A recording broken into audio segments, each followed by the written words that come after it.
రైతు సావిత్రి రసాయన వ్యవసాయంలో ఏకపంట విధానంలో టమాటా పంటను సాగు చేసేవారు.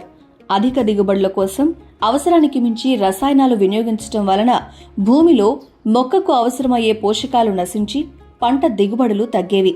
స్వయం సహాయక సంఘాల్లో వివో లీడర్గా వ్యవహరిస్తూ ఎన్పీఎం ప్రోగ్రాం ద్వారా పంటల సాగుకు రసాయనాలకు బదులుగా ప్రకృతిలో లభించే వాటితో కషాయాలు వినియోగించటం వలన కలిగే ఆరోగ్య ప్రయోజనాలు తెలుసుకున్న సావిత్రి సహజ పద్ధతిలో పంటల సాగుకు శ్రీకారం చుట్టారు.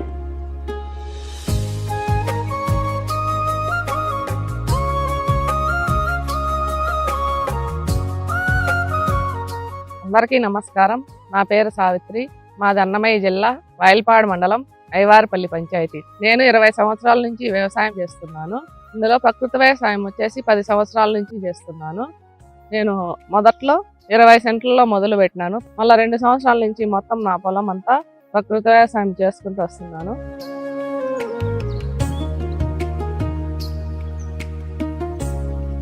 బొప్పాయి పంటలో వచ్చేసి దోస, అదేవిధంగా 8 నుంచి 10 రకాల వరకు బయోడైవర్సిటీ క్రాప్స్ వేసుకున్నాను.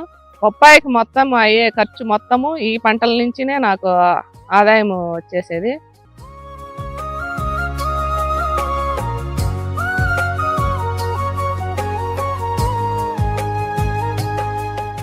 ప్రధాన పంటగా వేరుశనగ వేసుకున్నాను. అదేవిధంగా పండ్ల మొక్కలు 36 అడుగులకు ఒకటోటి నిలువు వెడల్పుతో 15 రకాలు వేసుకున్నాను.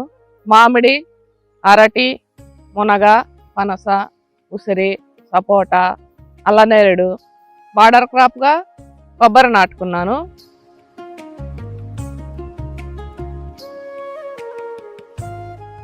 రైతు సాధికార సంస్థ అందించిన సలహాలు, సూచనలు పాటిస్తూ ప్రధాన పంటలతో పాటు అంతర పంటలను సాగు చేస్తూ ప్రధాన పంటకయ్యే ఖర్చును అంతర పంటల ద్వారా పొందుతూ నాణ్యమైన అధిక దిగుబడులు పొందడంతో పంట మార్పిడి విధానంతో మెరుగైన దిగుబడులను సాధిస్తున్నారు. ప్రధాన పంట వేరుశనగతో పాటు ఎర్ర పంటలు 3 రకాల పూల మొక్కలు వేసుకున్నాను.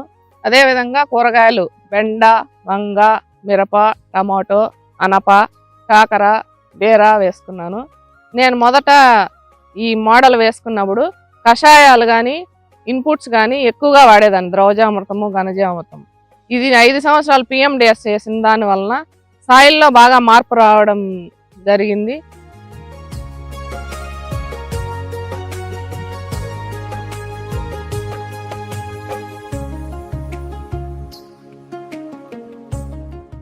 నా ప్రధాన పంట వేరుశనగ పంటలో నాకు 56,000 ఆదాయం వచ్చింది.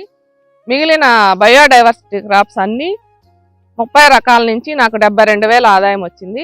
మొత్తం 1,28,000 ఆదాయం వచ్చింది. దాంట్లో ఖర్చు 26,000 వాను నాకు నికరంగా 1,02,000 మిగులు వచ్చింది.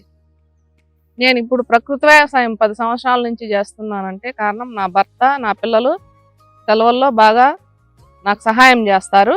మేము పాలు కూడా తీసుకుంటాను. నాకు తెల్లవారి సాయంత్రము 5 క్యాన్లు వస్తాయి. ప్రతి పూటకి 5 క్యాన్లు వస్తాయి. నా భర్త లేనప్పుడు నేను లేనప్పుడు నా భర్త హెల్ప్ చేసుకుంటాము.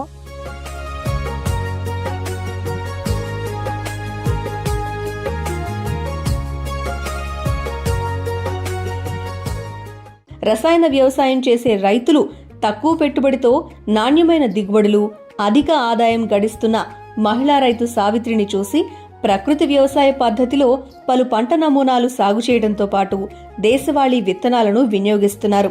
సావిత్రి తాను మాత్రమే కాకుండా గ్రామంలోని రైతులకు దిక్సూచిగా మారారు. నేను చేసిన విధంగా ప్రతి రైతు ప్రకృతి వ్యవసాయం చేసుకుని తనకున్న పొలంలో ప్రకృతి వ్యవసాయం చేసుకొని ఆకుకూరలు, పండ్ల మొక్కలు, కూరగాయలు పండించుకొని ఆరోగ్యంగా వాళ్ళకు సరిపడా తిని మిగిలినవి అమ్ముకొని బాగా ఆర్థికంగా ఎదగాలని నేను కోరుకుంటున్నాను. ధన్యవాదాలు.